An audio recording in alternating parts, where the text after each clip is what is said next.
Spice math. That's right. You add it up, multiply it, man. Spice math. Okay. A couple things we're gonna learn today. Spice math. All right. Take some time, educate yourself. Spice math. That's right. You won't believe it's just math. Come on. Hi, I'm Ruth Dottin.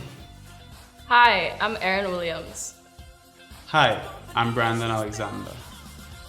Hi, I'm Kelvin Dottin. Hello, I'm Lyndon Sincere. We are your Spice Math tutors. You won't believe it's just math. Just math.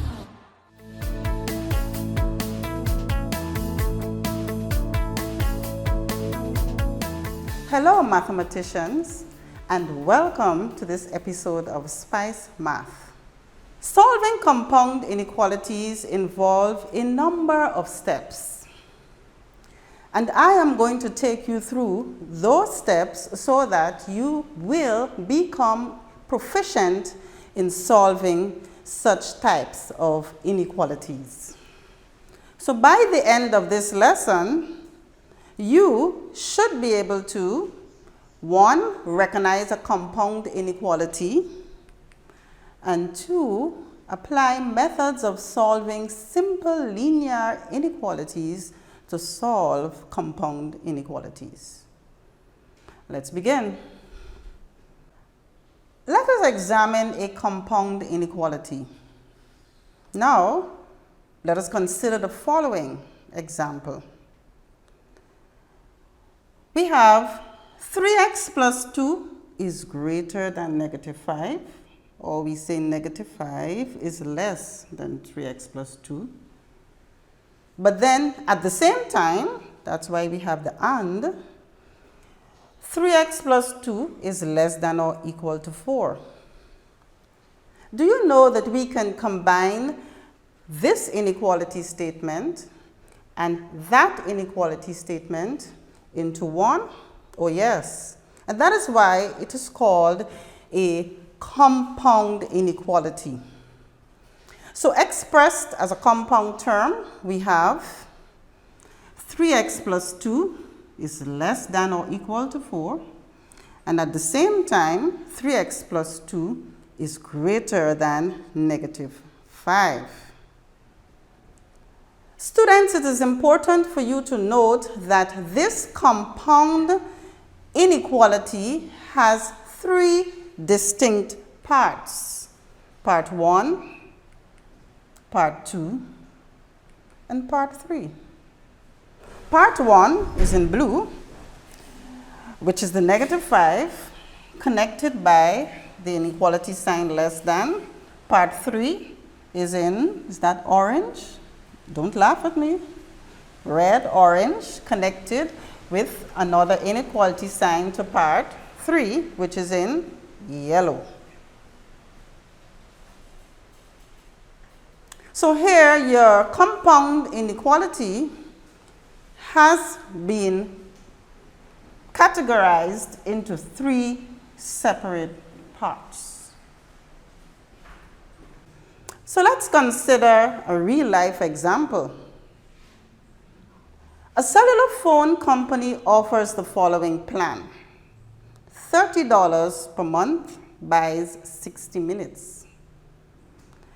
We can represent the time t in this plan using a compound inequality. It reads, t is less than or equal to 60, but greater than or equal to 0. What does that mean?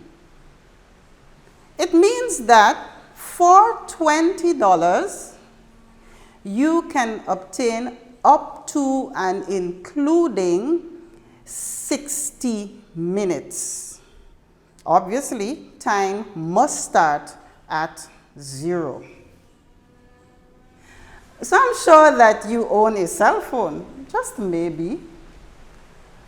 If you do you have a plan for your minutes?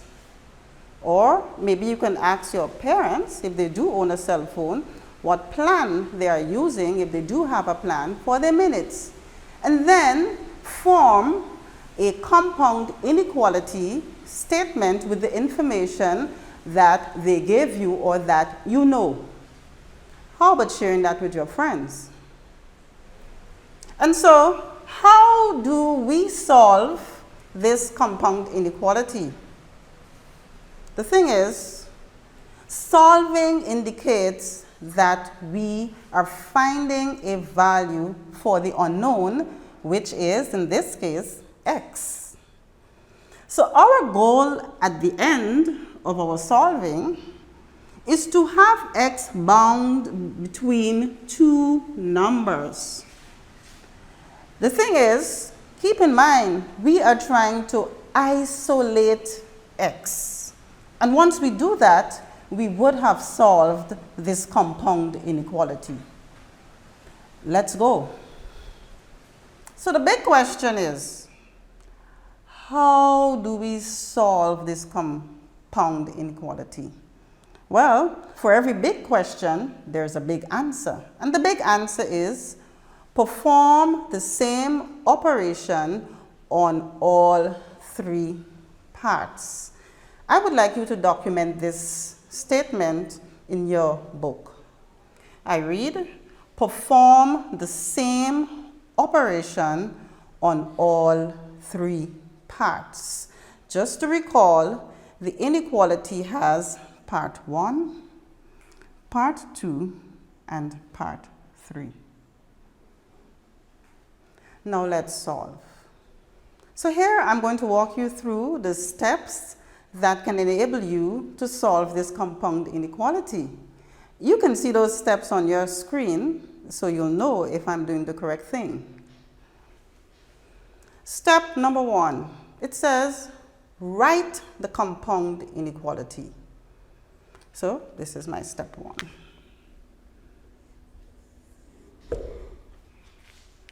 Step number 2, subtract 2 from all three parts.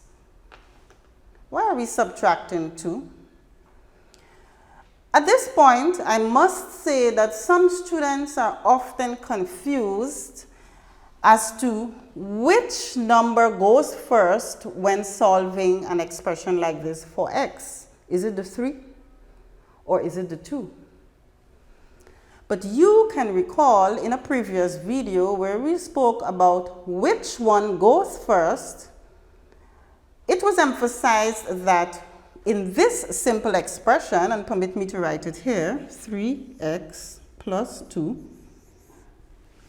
if we are going to solve for x, well, this is an expression, maybe you can allow me to equate it to maybe 4. Let's see. So this is not an inequality. If we are going to solve for x, the question is, does the 2 go first or the 3? Remember, in solving this simple expression, we use the reverse of BODMAS or BOMDAS. We use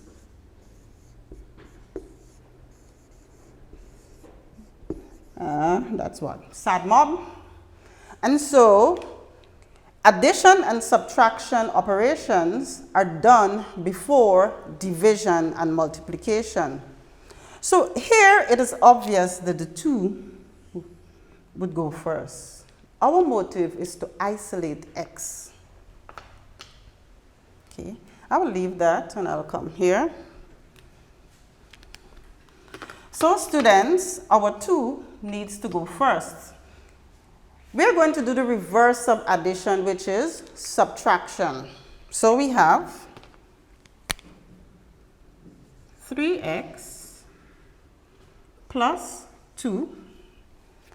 I am going to subtract 2. It's less than or equal to 4. I am going to subtract 2 is greater than negative 5. I am going to subtract 2. So kindly observe that I subtracted 2 from each one of the 3 parts. Let us simplify. Negative 5 minus negative 2 would give me negative 7. is less than 3x. Negative 2 plus 2 is actually equal to 0. So we have a little zeroing out right there. Is less than or equal to 4 minus 2 is 2. What do you notice is happening? X would soon be isolated, left all by himself, and that's our goal. Allow me to take this out. Let me take that out. Because we now know that 3 is the only one left to go. The purpose of 3 here is to multiply. So 3x is 3 times x. So to get rid of 3, if you look on your screen in my third step, it says divide each part by 3. So as usual, you're not going to do this in this line. You are going to rewrite this line and then show the operation. Why are we doing that? I often tell my students, when you perform algebraic operations, pretend as though you're an author. You're trying to write a mathematics textbook. And so you would want your steps to be as clear as much as possible so that the reader can follow. So we are going to rewrite this step.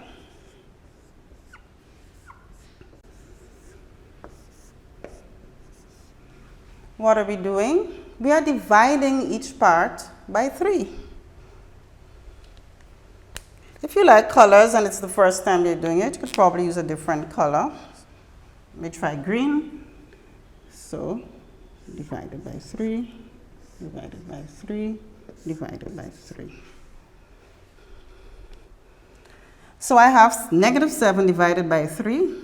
3 divided by 3 is actually 1. That will give me 1x. And 2 divided by 3, I can leave that alone.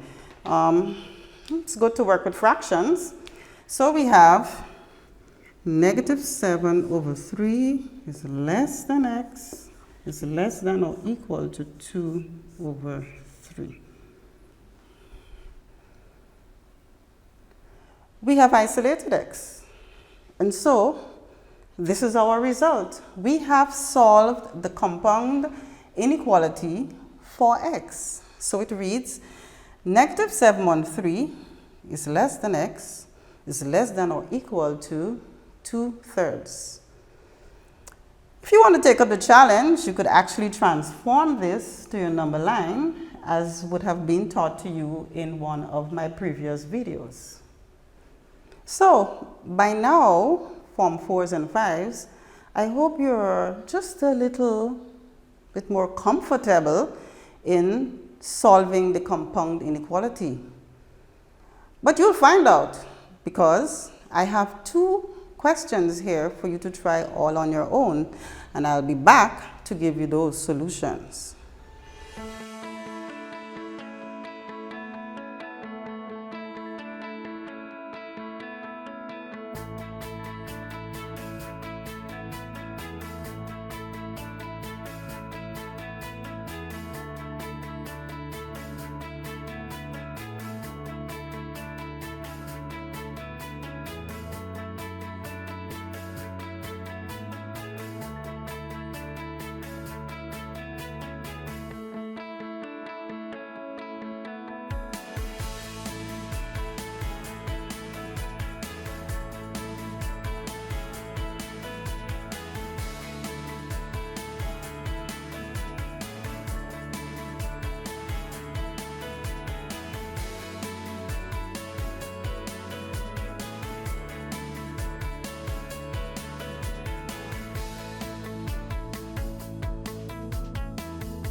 Great.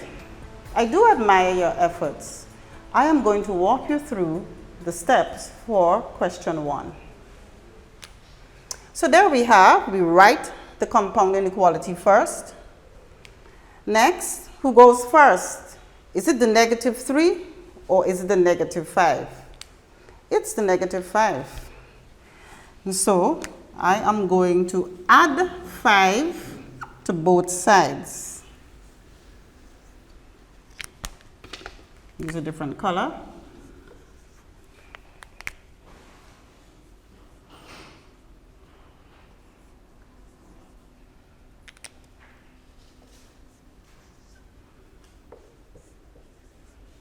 Why am I adding 5 to both sides? The reverse of subtraction is addition. So I'm trying to get rid of -5.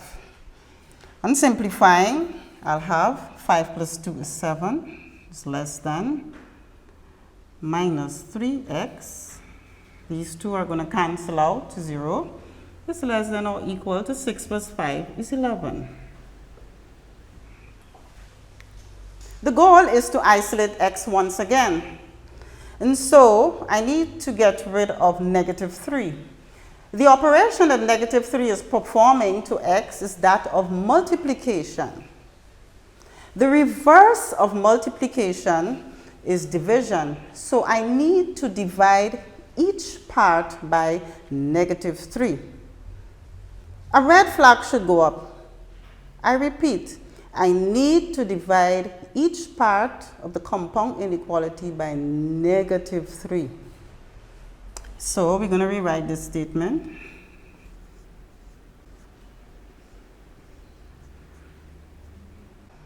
I guess you're wondering, what is she doing? Where are the inequality signs? You would remember in a previous video that you were taught that division by a negative number when solving inequalities results in the flipping or the changing of the inequality sign. And that is why I left these spots blank to hear if you're going to tell me anything at all. So therefore, if I'm dividing throughout by a negative number, this inequality sign should reverse and thus become greater than, as well as this inequality sign should reverse and become greater than or equal to. And now you're correct. So we have 7 over -3 is greater than x is greater than or equal to 11 over -3. Now, have we isolated x? Oh yes, we did. We are left with the inequality statement, x is greater than or equal to 11 over -3, and 7 over -3 is greater than x. So let's attempt our second task. It reads, x divided by -2 is less than or equal to 5, which is greater than or equal to 0. Our objective is to isolate x. So we'll have x, some sign, and the number, some inequality sign, and the number. So x must be the subject. We need to get rid of -2. The operation of -2 in this expression here is division. So the reverse of division is multiplication.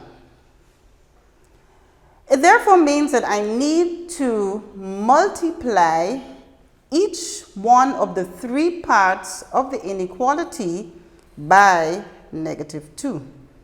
So let's do that. So I'll have 0 times, I use a different color, -2. This is less than or equal to x over -2. I would like to encourage you to use colors as well. They just help with emphasis. So we have 5 times -2. So let's simplify. Negative 2 times 0 gives me 0. Negative 2 divided by negative 2 leaves me with x. 5 times negative 2 gives me negative 10. You're wondering, Miss, where are your signs? Remember, if you are dividing by a negative number when solving an inequality, you flip the signs. Similarly, if you're multiplying by a negative number when solving an inequality, you also flip the signs. So, at this point, I'm going to insert my flipped signs.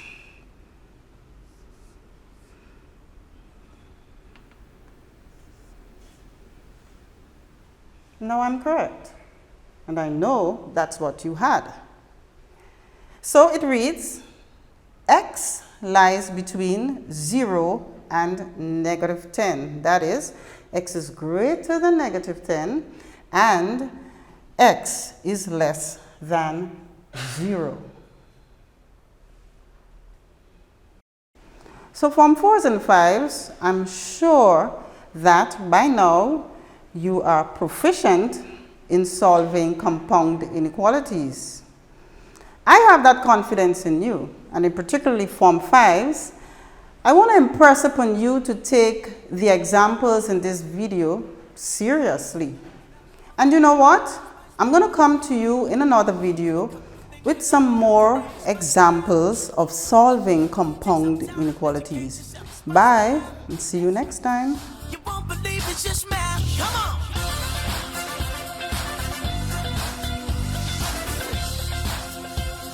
You won't believe it's just math.